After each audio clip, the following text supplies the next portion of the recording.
पथ्य ना, चहा घ्यायचं नाही, गोड खायचं नाही, काय पथ्य नाम, तसं हा रस घ्यायचा आहे ना, त्याला पथ्य आहे. पथ्य नाम विठोबाचे आणि गवाचे न सेवी, हे पथ्य आहे महाराज.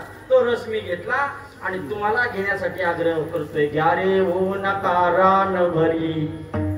रानभरी म्हणजे आपण सगळी रानभरी मंडळी आहोत. रानभरी बरकटलेली रानभरी. आता ती पिंडी सुद्धा मी रानोमाळ काढावी. रानोमाळ शब्द सुद्धा इथं लागू पडतो. रानोमाळ, रानभरी.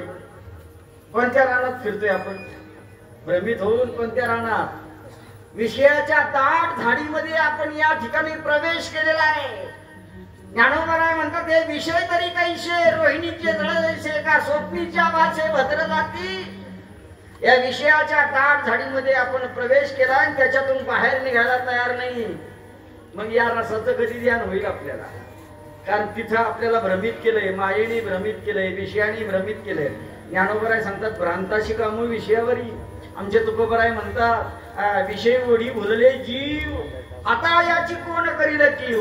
नुपजे नारायणी भाव पावने ठाव नरदेह. कारण आहे माया, कारण आहे विषय, कारण आहे देह तादात्म्य, कारण आहे. या झाडीमध्ये त्याचा प्रवेश झाला आणि ते उपभोगण्यामध्ये दंग होऊन गेला. महाराजांना हेच सांगायचंय, अरे अंग झाडून बाजूला निघ बाजूला. आणि खऱ्या अर्थाने मी सांगतोय त्या रसाचं सेवन कर. मी आनंद घेतला तसंच नाही सांगत, स्वतः अनुभव सांगतात. तुका म्हणे खातो आनंदाचे लाडू, नका तर पडू. तर पडू शब्द नाही बरं का. काय महाराज? सर पडू, तर पडू. पण मी मुद्दा म्हणतो तर पडू. घ्या रे तुम्ही, घ्या, हे घ्या, तसं राहू नका. नाहीतर तर फडावं लागेल, तर फडावं लागेल. महाराज मी आनंदाचे लाडू खातोय, आनंद मिळाला, सर्व सुख प्राप्त झालं. कशामुळे? तर खऱ्या अर्थाने त्या रसाचं सेवन केलेलं आहे महाराज. बऱ्याच लोकांनाही पटलंय. म्हणजे महाराज हा रस मिळण्यासाठी कोणत्या बाजारात जावं लागतं, कोणत्या दुकानात जावं लागतं? कुठं मिळतो हा रस? तुम्हाला जो आनंद मिळाला, तुम्हाला जे सुख मिळालं, या रसाचं ठिकाण कुठं आहे? महाराज हे ठिकाण फक्त एकच आहे, हे कुठंच नाही. मला उदाहरण म्हणून सांगतो. स्वर्गातलं अमृत नासलं,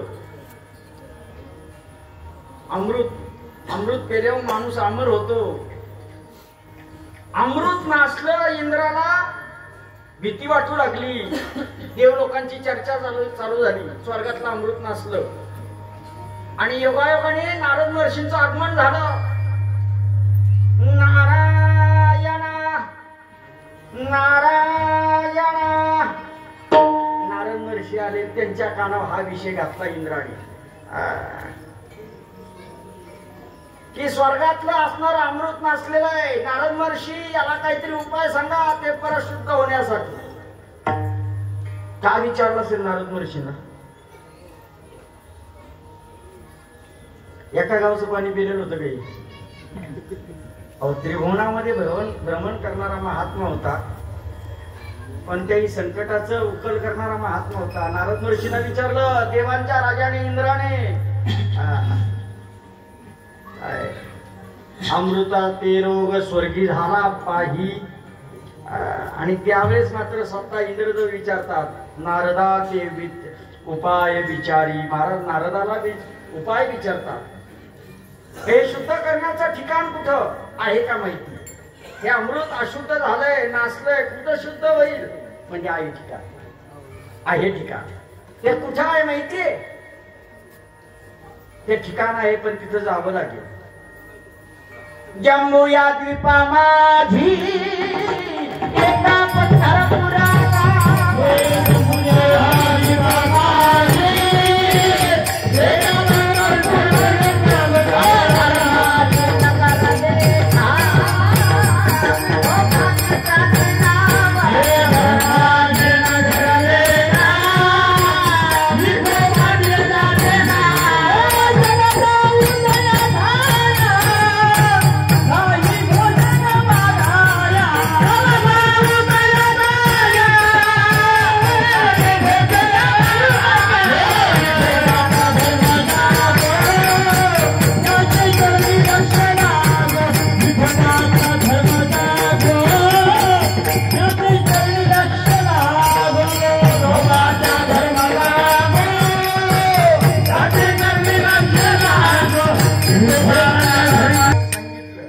हे जसं नारद ऋषीने ठिकाण सांगितलं ना, तसं तुम्हाला जे समाधान मिळालं, तुम्हाला जे सुख मिळालं, काय तुम्हाला जो आनंद मिळाला तो कुठे बाजारात मिळतो का? नाही, म्हणजे बाजारात मिळत नाही. ते मिळण्याचे एकमेव ठिकाण आहे पंढरपूर. ज्या पंढरपूर नगरीमध्ये भगवान परमात्मा विटेवर उभा आहे, कटेवर हात आहे, समान पाऊल आहे, त्याच ठिकाणी ते प्राप्त होतं अभंगाच्या दुसऱ्या.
पाऊले समान.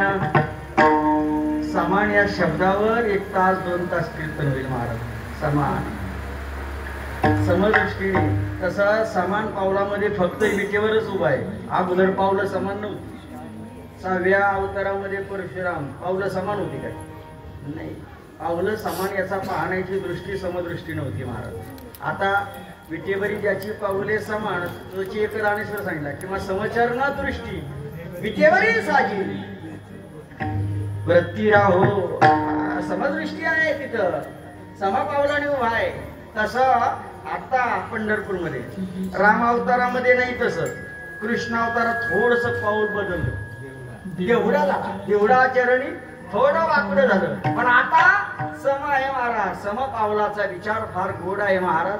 पण आपली वेळ संपलेली आहे महाराज, आहे की नाही? वेळ संपली ना. तुम्ही अगोदर नाही म्हणले 7:30ला चालू कीर्तन नाही केलं. आता मला दाखवताय 9:30 वाजले. 7:45ला चालू झालं, त्यावेळेस कुठे गेलते तुम्ही?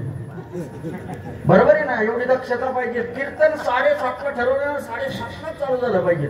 आमचे गुरुवारी शंकरनाथजी महाराज फडावा असायचे कीर्तनाला, किंवा कुठं जरी असले ना महाराज, एक टाळ तरी उभा आहे, कुणाची वाट नाही पाहिजे. चालू करायचं, चालू करायचं.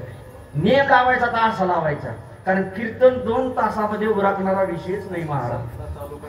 हा पाहिजे महाराज. 7:30ला चालू काय? 6:30 हे महत्वाचं. तुम्हाला राग येऊन देऊ नका, पण योग्य आहे ते.